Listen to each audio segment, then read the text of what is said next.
விஜய் பார்வதியும், கம்ருதீனும் fans meet அவங்களுடைய fans மீட்ட கலாட்டா சேனல் ரொம்ப சூப்பரா நடத்தி முடிச்சிருந்தாங்க.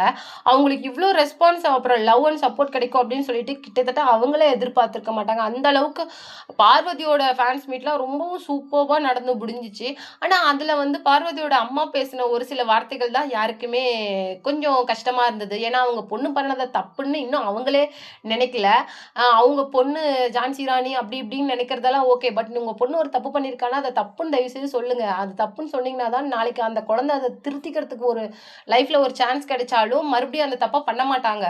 பட் வந்து அவங்க பேசுறது எல்லாருக்குமே ஒரு மாதிரி இருந்தது. ஆனா, இத விட ஒரு முக்கியமான விஷயம் என்னன்னு சொல்லிட்டு பார்த்தீங்கன்னா, பிரஜின், சாண்ட்ரா ஃபேன்ஸ் மீட் வந்து நடத்தியிருக்காங்க. சாண்ட்ராவோட ஃபேன்ஸ் மீட்டுக்கு பிரஜினும் அழைக்கப்பட்டிருந்தாரு. அதுல வந்து சாண்ட்ராவும், பிரஜினும் என்ன பண்ணியிருக்காங்கன்னா, மாறி மாறி பேசியிருக்காங்க. என்ன சொல்லியிருக்காங்க அப்படின்னு சொல்லிட்டு பார்த்தீங்கன்னா, ஆ கம்ருதீனும் சரி, விஜய் பார்வதியும் சரி அவங்கள கிக் பண்ணனது தப்பு தான். அத யாருமே நியாயப்படுத்த முடியாது. ஆனா சாண்ட்ரா என்ன பேசியிருக்காங்கன்னு சொல்லிட்டு பார்த்தீங்கன்னா, கம்ருதீன் வந்து என்ன அந்த டோர் லாக்க தொறந்து என்ன வெளியில தள்ள ரொம்ப ட்ரை பண்ணாரு. அப்ப பண்ணும்போது அந்த லாக் வந்து அவர் கையோட வந்துருச்சு. ஸோ ரொம்ப வேகமா டோர கால்ல புஷ் பண்ணி என்ன வெளியில தள்ளிட்டாரு. கீழ வந்து எனக்கு அடிபட்டுருச்சு. முதுகுல, கையில, கால்ல, தலையிலலாம் அடிபட்டுருச்சு அப்படிங்கிற மாதிரி சாண்ட்ரா வந்து ரொம்ப இ சொல்லியிருந்தாங்க. அது மட்டும் கிடையாது. இந்த மாதிரி நான் சொல்லும்போது கூட எனக்கு இந்த பயமா இருக்குது. ஏன்னா, எனக்கு அப்போ அந்த ஏற்பட்ட பயம் இன்னும் என் மனசுலயே இருக்குது அப்படிங்கிற மாதிரி சொல்லியிருந்தாங்க. அது மட்டும் இல்லாம இன்னொரு முக்கியமான விஷயம் என்ன சொல்லியிருந்தாங்கன்னு சொல்லிட்டு பார்த்தீங்கன்னா, ஒரு மலையாளி ஜெயிக்கக்கூடாது அப்படின்னு அங்க எல்லாருமே பேசுனது என் காதுல விழுந்திருந்தது அப்படின்னு சொல்லியிருந்தாங்க. அதுதான் இப்ப சோசியல் மீடியால ரொம்ப வைரலா போயிட்டுருக்கு. இதுக்கு முன்னாடி சீசன்ஸ்லாம் நெறைய மலையாளி கண்டஸ்டன்ட்ஸ் வந்து வந்திருக்கிறாங்க. அதெல்லாம் தெரிஞ்சு பேசுறாங்களா? இல்ல தெரியாம பேசுறாங்களான்னு தெரியல. ஆனா, ஒரு புல் தரையில தான் நீங்க அவங்க கிக் பண்ணி நீங்க விழுந்தாலும், நீங்க ஒரு புல் தரை மேல தான் விழுந்தீங்க. அப்புறம் எப்படி உங்களுக்கு கை, காலெல்லாம் ஃப்ராக்சர் ஆகுற அளவுக்கு வலிக்கும்?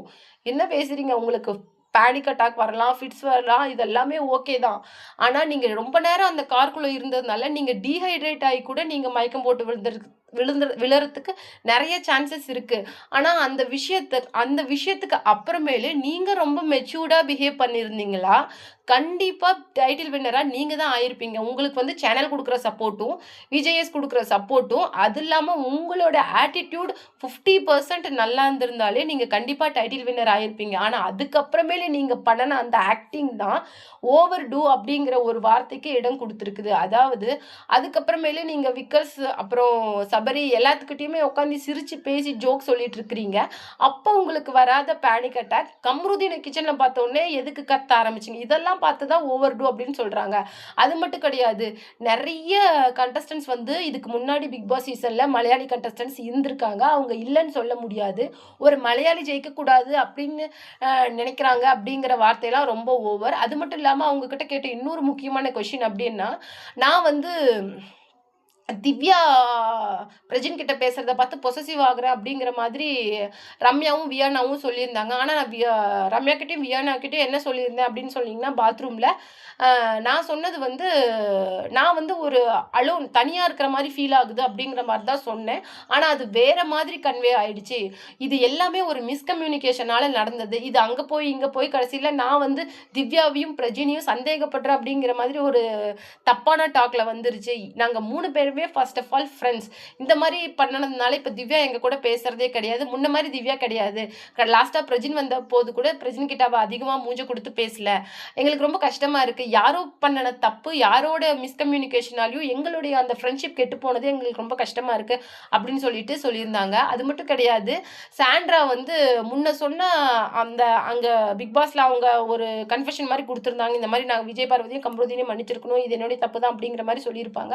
ஆனா அங்க பேசினதுக்கும், மேடையில நான் உங்கள மன்னிச்சுட்டேன்னு பேசினதுக்கும், இங்க வந்து என்னால அந்த மறக்க முடியாது. அவங்கள எப்படி என்ன மன்னிக்க சொல்றீங்க? அப்படின்னு கலாட்டா டிவில பேசினதுக்கும், இந்த மாரி மாறி மாறி பேசினா, நாங்க எத தான் நம்புறது? அப்படிங்கிற மாரி சாண்ட்ராவ பார்த்து ஃபேன்ஸ் கேட்கறாங்க. அது மட்டும் கிடையாது. அ விஜய் பார்வதிக்கோ, இல்ல கம்ருதீனுக்கோ கிடைச்ச அந்த ஃபேன்ஸ் ரெஸ்பான்ஸ் அண்ட் லவ் மாதிரி சாண்ட்ராக்கு கிடைக்கல. அது வந்து ஒரு செட்டிங் மாரி இருந்தது அப்படின்னு ஒரு டாக் போயிட்டு இருக்குது. இத பத்தி நீங்க என்ன நினைக்கிறீங்க? உண்மையிலேயே சாண்ட்ரா, பிரஜின் மாறி மாறி பேசுறாங்களா? இவங்களுக்கு அவங்களும், அவங்களுக்கு இவங்களும் முட்டு குடுக்குற மாரி உங்களுக்கு தெரிஞ்சா, உங்களோட கருத்துக்கள மறக்காம நம்ம கமெண்ட் பாக்ஸ்ல குடுத்துருங்க.